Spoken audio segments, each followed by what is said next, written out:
this video is for people who maybe want a little bit more explanation or a little bit lost in terms of the whole molecular geometry and shapes, and then how that ties in with bond angles.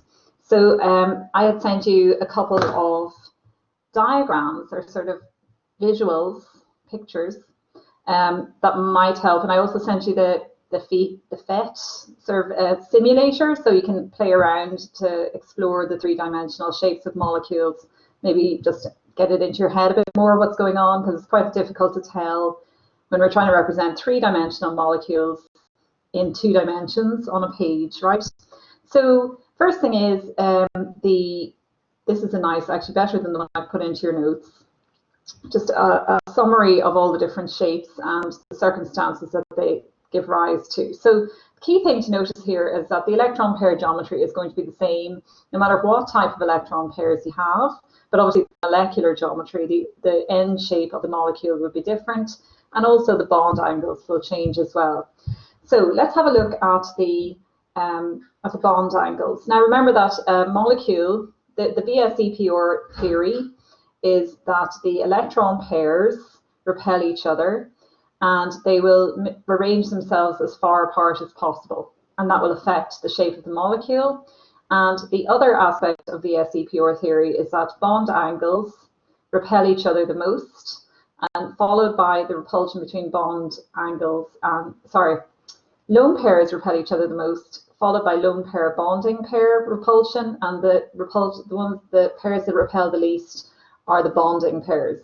And that's really because they're further away from the nucleus. So that you need to be aware of when you are determining particularly the bond. So let's have a look at the different shapes that you can have and modifications of them. So I'm going to switch over to the visualizer now and start drawing some molecules.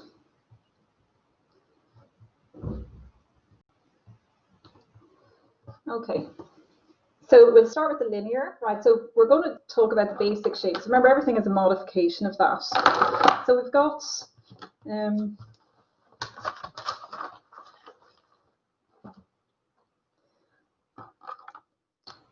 let's start with linear.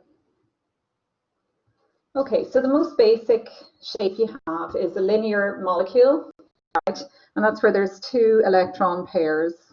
Okay, so for example, carbon dioxide. And you know that even though it's got 2 double bonds, they count as 2 bonding pairs. So there'll be no variation of this, because if you've only 1 bonding pair, then you've only 1 bond, and you can't have a bond angle. Although just watch for past papers where they ask for the bond angle in HCl. Doesn't make any sense. So you have 2 bonds. Okay, so linear. So in order for the atoms to arrange themselves as far, or the electron pairs to arrange themselves as far apart as possible, the way they do that is that they're at 180 degrees.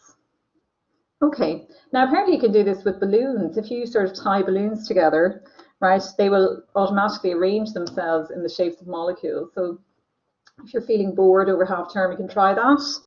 I only read about that yesterday, but it's actually kind of, I think I'll try that in the future. Okay, hopefully you'll be long gone by then.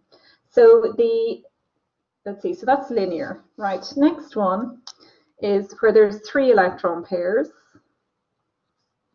Okay, if there's 3 electron pairs, the shape, the electron pair geometry, right, they're going to arrange themselves as far apart as possible. So you're going to have a trigonal planar structure. Okay, and that way you've got, so the bond angle here is 120. So that's a flat molecule, right? It's got 120, and obviously the whole thing will add up to 360, but that's obviously not going to be true all the time. Okay, so the 120. Now what happens here? You could have, so if there are 3 bonding pairs, this is what you're going to have, 120. I'm going to change pens. That's actually not great.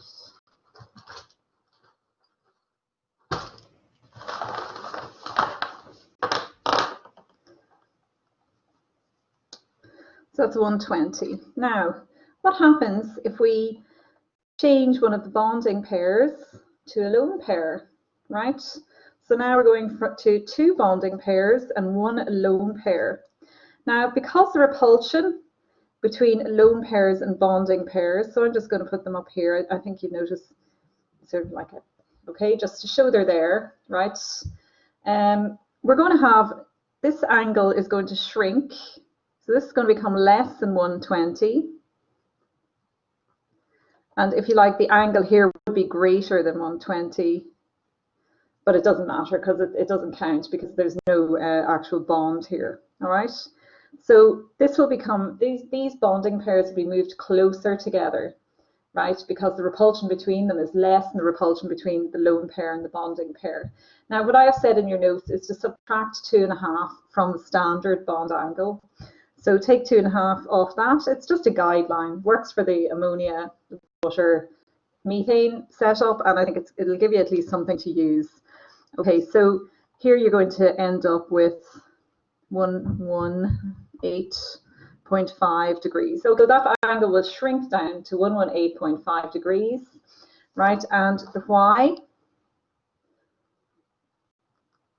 Right, so the shape, let's see, the shape of this molecule, say, what would have an example of this is SO2, I think is one of the examples we've come across. Right, shape is equal to bent or V-shaped, right? And the reason is there are well, what I suggest you do is always give the total number of electron pairs and the type. So there are 2 bonding pairs of electrons and 1 lone pair, right? And they adopt a shape to minimize repulsion.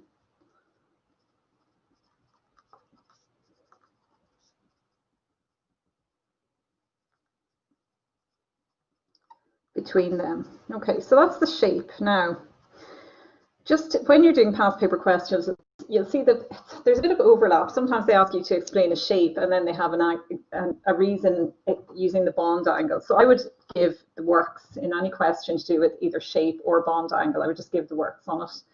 Okay, so this really is explaining the shape, right? Because ultimately the shape is bent, whether the bond angle is 120 or 118 or whatever, it's still going to be called a bent shape or a V shape.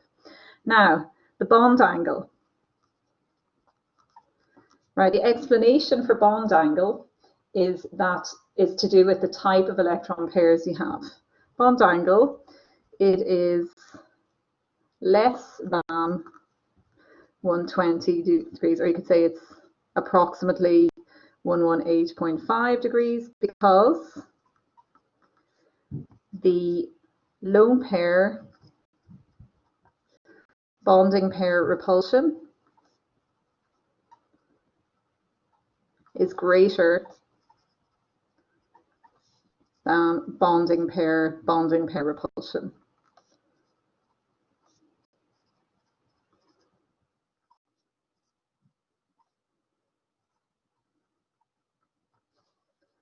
Okay, yes, you can end up writing a lot. You probably noticed that I am encouraging you to write an awful lot of detail to make sure that you hit the mark scheme, whatever they've decided it is for a particular year. Okay, so we'll see that format again, and actually I'll mention it here. I've tried on page 13, right, I've tried to sort of start you off on the kind of layout that you have, right? So you mention all of the number of electron pairs and the type. Right, you've got the shape of a molecule, you've got the type and why it adopts that type, and then the extension here would be just explaining the bond angle. Right, so that's that one.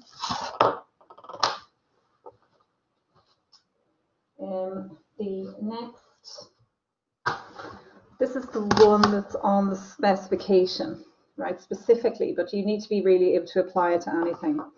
So if we have 4 electron pairs.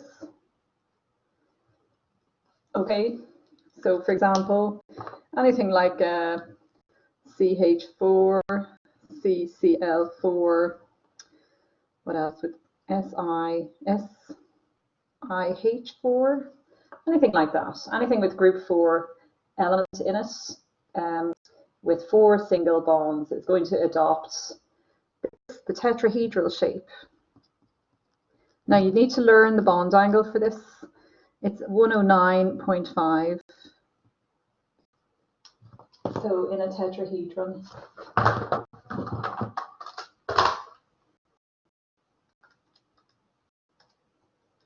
Okay, so it's 109.5 for any of those angles. Okay, so that's your starting point. Now, so this is if you have 4 bonding pairs, right? 4 electron pairs all bonding. Now, what happens if you have 4 electron pairs and one of them is a lone pair? So let's take away one of the bonds here. And we've still got 4 electron pairs. So you've seen the electron pair geometry is still tetrahedral.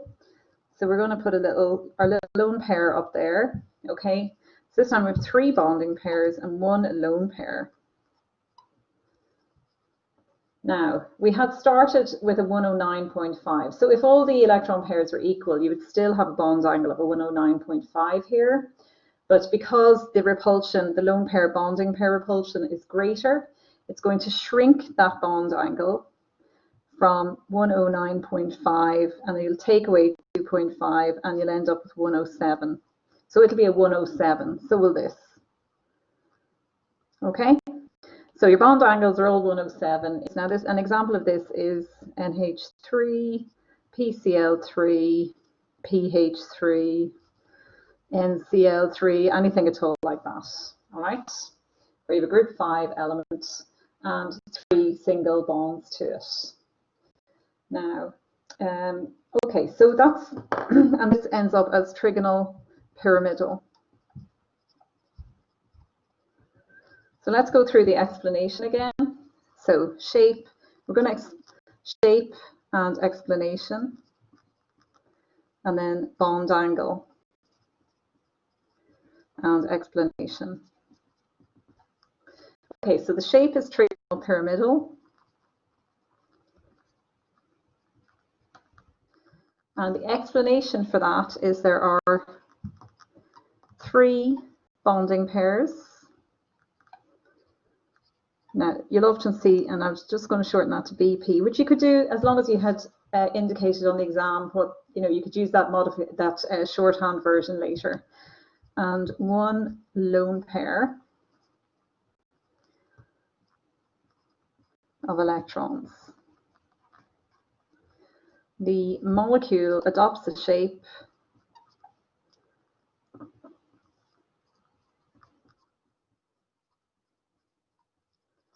to minimize repulsion between them.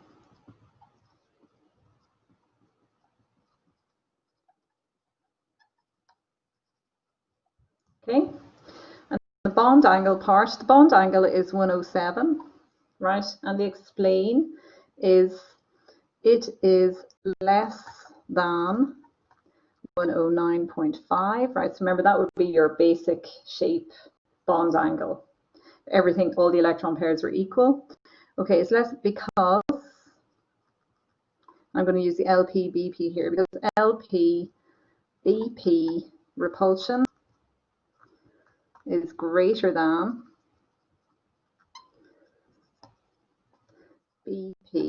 BP repulsion. Right, you could extend that and say, but that's usually all that is needed. Right, so your bonding pairs, did I get the right 3 bonding pairs? Yeah. So the bonding pairs are pushed closer together, you could say.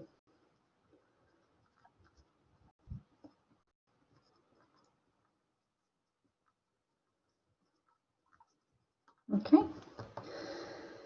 Right, now let's have a look here. We'll see if we can just modify everything that's on the sheet here. So what happens if we now take away, right, so now we've got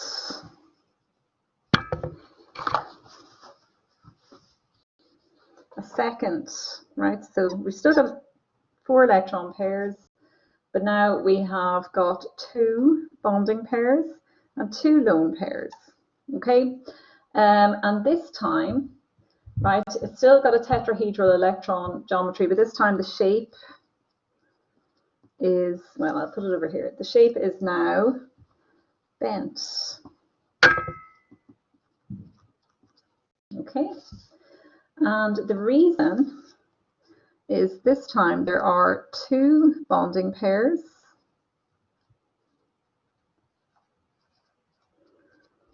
and two lone pairs, and the molecule adopts a shape to minimize repulsion between them. Now this time the bond angle, right, two lone pairs, so remember that the basic one is 109.5 and we're going to take away 2.5 for each lone pair, so we're going to end up with 104.5. So this time the bond angle is 104.5, and again you say it is less than 109.5 degrees. Now we need to add in a little bit here, because lone pair repulsion is greater than lone pair bonding pair repulsion. And then we're going to put in which is greater than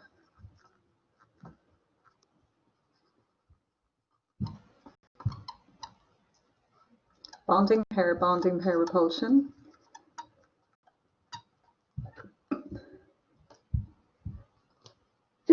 Excuse me. So the bonding pair, so the bonding pairs are pushed closer together. Okay, so that is your four electron pairs. Right, what about 5? Now I will work out the rest. Hopefully you get the idea of how to go with that. So you can check if there's any problems, will you give me a shout and I can do another video, but I think I could just explain them all. But I hope you get the idea that for every, learn the basic shape and the bond angle of the basic shape, and then you take a 2.5 off for every bonding pair that you replace with a lone pair in the other shapes. Okay?